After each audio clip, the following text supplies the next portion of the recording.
कुछ लोग तो कहते हैं कि ब्लॉक में जाते हैं तो हमको दलाल से होकर गुजरना पड़ता है। सही बात है क्या? तो यहाँ कहीं ना कहीं जनता ही दोषी है, क्योंकि पीएम आवास वालों को मतलब इसमें जनता की दोषी है। जनता ही दोषी है। जनता ही आवास जाने का मतलब है बिल्कुल पैसा का लेन देन हुआ है, क्योंकि जिस वजह से प्रमुख को भी मिला है। नहीं, मुझे नहीं मिला। मैं वो महिला नहीं हूँ जो चुप बैठने वाली हूँ। आप मुखिया जी सुनने में आ रहा है 12,000 ये तो उनकी बात ही है, मैं कैसे बता सकता। मतलब बलियापुर प्रखंड में दलाल घूमते हैं, ये चीज आप मानते हैं?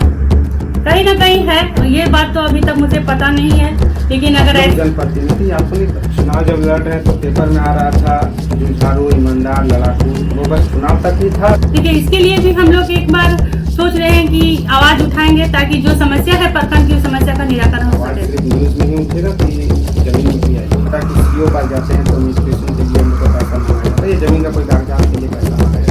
सही है, दलाल प्रखंड में बैठा हुआ है या नहीं? मुझे तो लगता है तो प्रमुख जी को तो देखा जा रहा है सिर्फ न्यूज में चल रहा है, आपका वीडियो लगातार न्यूज में आ रहा है। जोहार, नमस्कार, मैं राहुल मोदक और आप देख रहे हैं एयू न्यूज। अभी हम हैं बलियापुर प्रखंड धनबाद जिला में, और बलियापुर प्रखंड के उप प्रमुख जी हमारे साथ है। और बलियापुर में 23 पंचायत है, 23 पंचायत में क्या व्यवस्था है, 23 पंचायत में क्या सुख सुविधा है, उन सारे मुद्दों को लेकर हम बातचीत करेंगे। सबसे पहले तो मैम हमारे चैनल में स्वागत है आपका। आपको भी जोहार, और आपके चैनल के माध्यम से जो हमें देख रहे हैं उन्हें भी मैं जोहार करना चाहती हूँ, साथ में मेरे बलियापुर प्रखंड के पूरे ग्रामवासियों को जोहार। मैम 23 पंचायत है बलियापुर प्रखंड में, और बलियापुर प्रखंड के कहा जाता है कि पिछड़ा प्रखंड है ये, और यहाँ के महिलाओं लोग भी काफी ज्यादा डरते हैं बाजार में आने के लिए। महिलाओं को सशक्तिकरण कैसे कीजिएगा मैम? देखिए, महिला को सशक्तिकरण करने के लिए सबसे पहले महिला को स्वरोजगार से जोड़ने की कोशिश मैं कर रही हूँ।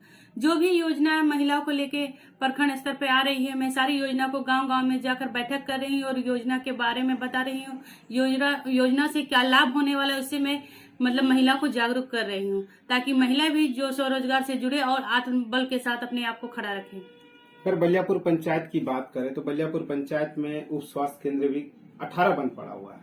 मेरे नजर से 18 बंद पड़ा हुआ उप स्वास्थ्य केंद्र है। शिक्षा की व्यवस्था भी काफी जर्जर हालत में है।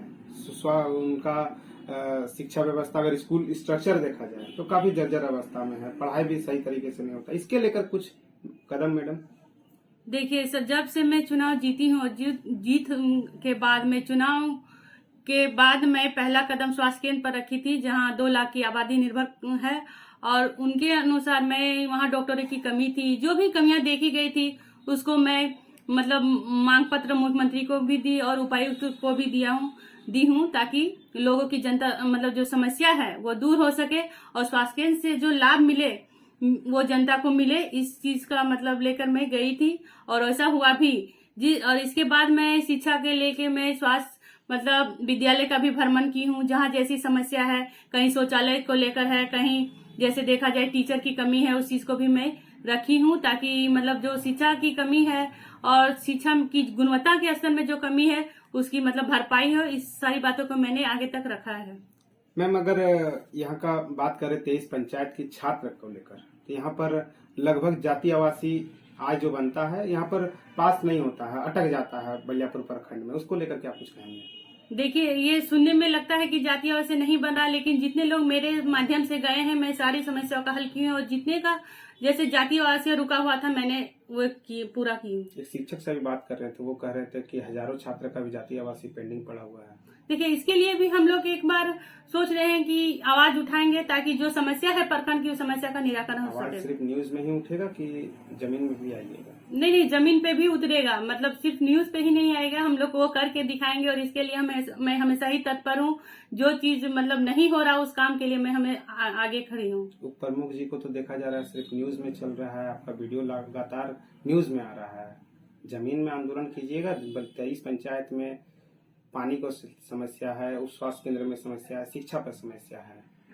देखिए, जब डीसी यहाँ आए थे तब भी हम लोग उप स्वास्थ्य केंद्र के बारे में जो अर्ध निर्मित है लालकडी में, वो बात केंद्र तक पहुंच चुकी है। और पानी के लेके जो 23 पंचायत में वो भी पाइपलाइन बीच भी गई है और कहीं कहीं नहीं भी बिछी है। पानी तो नहीं चालू हुआ नहीं, अभी जैसे इस लाइन में जो बिछ रही है, आप सिंधी रोड में देख रहे हैं, वहाँ पानी का जैसे टेस्टिंग किया गया है, पानी घर घर में जाएगी। जहां तक जनवरी की बात है, हो सकता है जनवरी के बाद 2-4 दिन फरवरी भी चला जाए, लेकिन हम लोग पूरा कोशिश करेंगे कि ये पानी की जो किल्लत है वो दूर हो और हर जगह पानी पहुंचे। हम लोग लगातार प्रयास में हैं। आप देख सकते हैं मेरे आगे का जो सीढ़ी है वो भी हम लोग इसी के लिए तोड़े हुए हैं ताकि जनता की जो पानी की मांग है वो पूरा हो सके।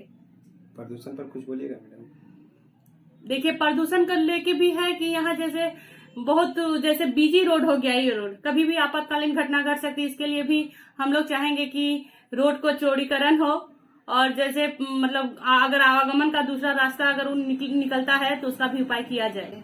चुनाव जब लड़ रहे हैं तो पेपर में आ रहा था जुझारू, ईमानदार, लड़ाकू। वो बस चुनाव तक ही था कि चुनाव जीतने के बाद भी ईमानदारी, जुझारू, लड़ाकू रहेगा? तब देखिए, मैं पहले भी आपको ये बता चुकी हूँ कि मैं जीतने के बाद ही प्रयासरत हूँ।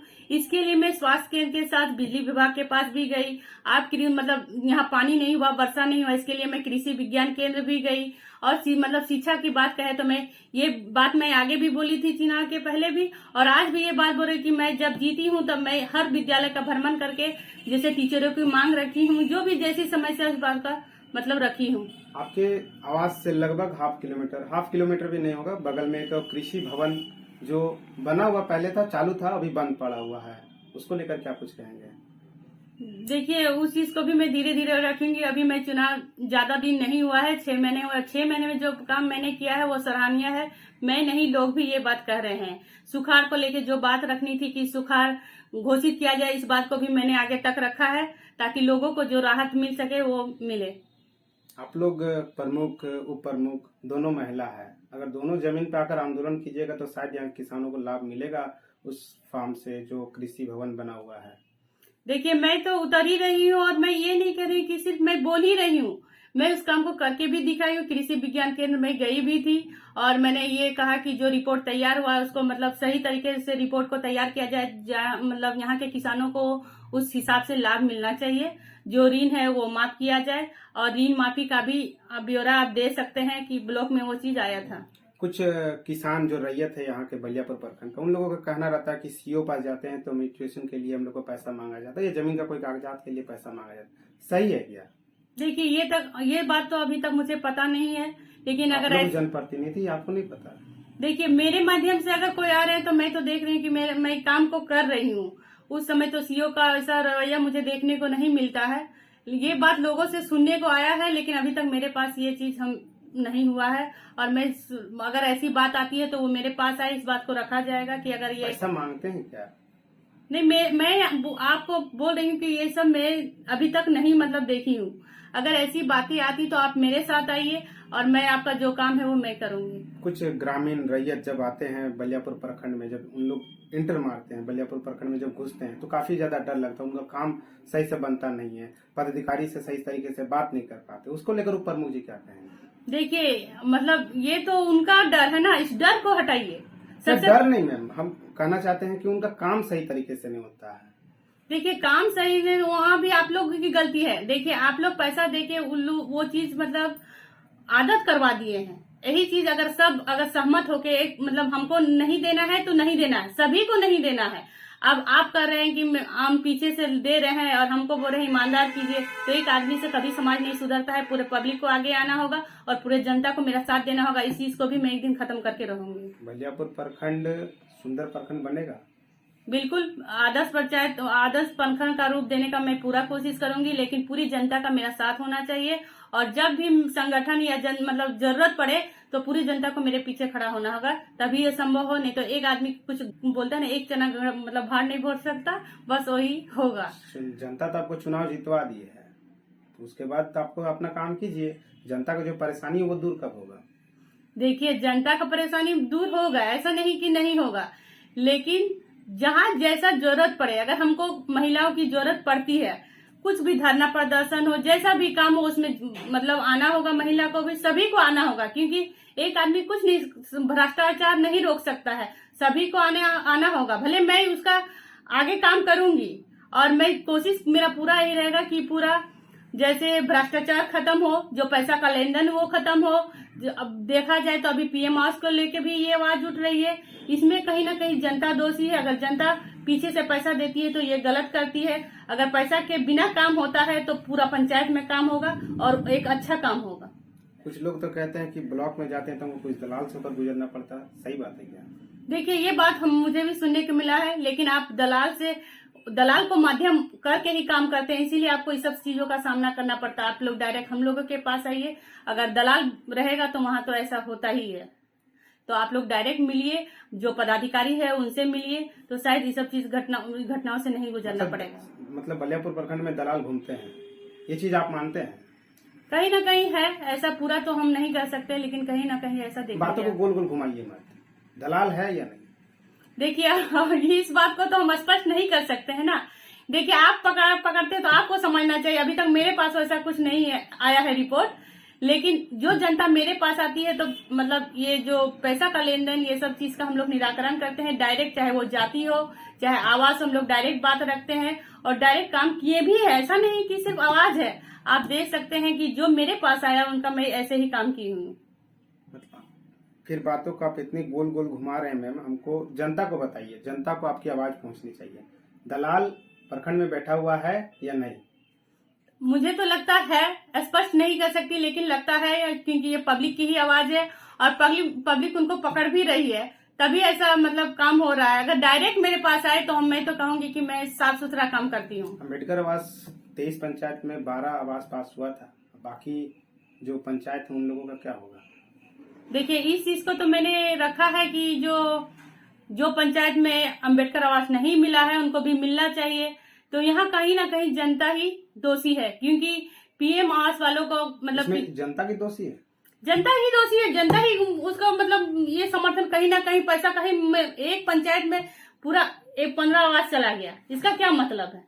एक पंचायत में पूरा 15 आवास जाने का क्या मतलब है? सवाल मेरा भी वही है कि एक पंचायत में 15 अम्बेडकर आवास चला गया, कैसे? बिल्कुल पैसा का लेन देन हुआ होगा। पैसा का लेन देन जनता किया है? जनता नहीं किया, जनता दी है तब ना पैसा का लेन देन। एक हाथ से लेना है तो दूसरे हाथ से देने वाला भी तो जनता ही है ना। अगर जनता ठान ले, पूरा पंचायत का जनता ठान ले, सभी पंचायत का कि हमको पैसा नहीं है, ऐसे ही काम करना है, ये सरकार की योजना है, तो सरकार की योजना जनता का लाभ पहुंचाना है, और जनता ठान ले कि हमको नहीं देना है तो नहीं देना। अगर एक भी पब्लिक नहीं देती है तो उनको तो पीएम आवास को बांटना ही पड़ेगा, तब वो विवश हो जाएंगे कि हमको सभी पंचायत में देना है। जिस पंचायत से पैसा का लेन देन है उस पंचायत में 15 आवास चला गया है। आवास जाने का मतलब है बिल्कुल पैसा का लेन देन हुआ है, क्योंकि जिस पंचायत उप प्रमुख को भी मिला है? नहीं, मुझे नहीं मिला, क्योंकि यहाँ मेरा कुछ प्रभाव नहीं है। मेरे जरिए जो उप प्रमुख जी आवाज क्यों नहीं उठाए? बिल्कुल आवाज उठे, आप पंचायत के बैठक में नहीं थे, इस आवाज को मैंने रखा है कि एक पंचायत में कैसे चला गया, और पत्रकारिता से भी मेरी बात हुई है कि एक पंचायत में नहीं जाना चाहिए, बिल्कुल पैसा का लेन देन हुआ है। मैं वो महिला नहीं हूँ जो चुप बैठने वाली हूँ। आप पंचायत का बैठक में जाइए, मैं हमेशा आवाज उठाती हूँ, हर बैठक में मैंने आवाज उठाया, जो भी गलत काम हुआ मैंने आवाज उठाया है। आवाज उठाइएगा, जनता को बलियापुर प्रखंड के 23 पंचायत की जनता को लाभ मिलेगा, बिल्कुल मिलेगा। देखिए, अभी जो पीएम आवास को लेकर आया है, पहले तो अम्बेडकर आवास चला गया, शायद ये भी मेरा पहली बार मैं चुनाव जीती हूँ, मुझे ज्यादा आइडिया नहीं था। जब अम्बेडकर आवास चला गया तब मुझे एहसास हुआ कि यहाँ पैसा का भी लेन देन हो रहा है, तब आवाज उठाने की वजह से ही आज पीएम आवास जो पूरे पंचायत को मिला है। एक भी पंचायत ऐसा नहीं है जो अछूता रह गया है। मुखिया जी सुनने में आ रहा है 12,000-20,000 लेते हैं आवास में। ये तो उनकी बात ही है, मैं कैसे बता सकती हूँ, इस बारे में मुझे कोई आइडिया नहीं है।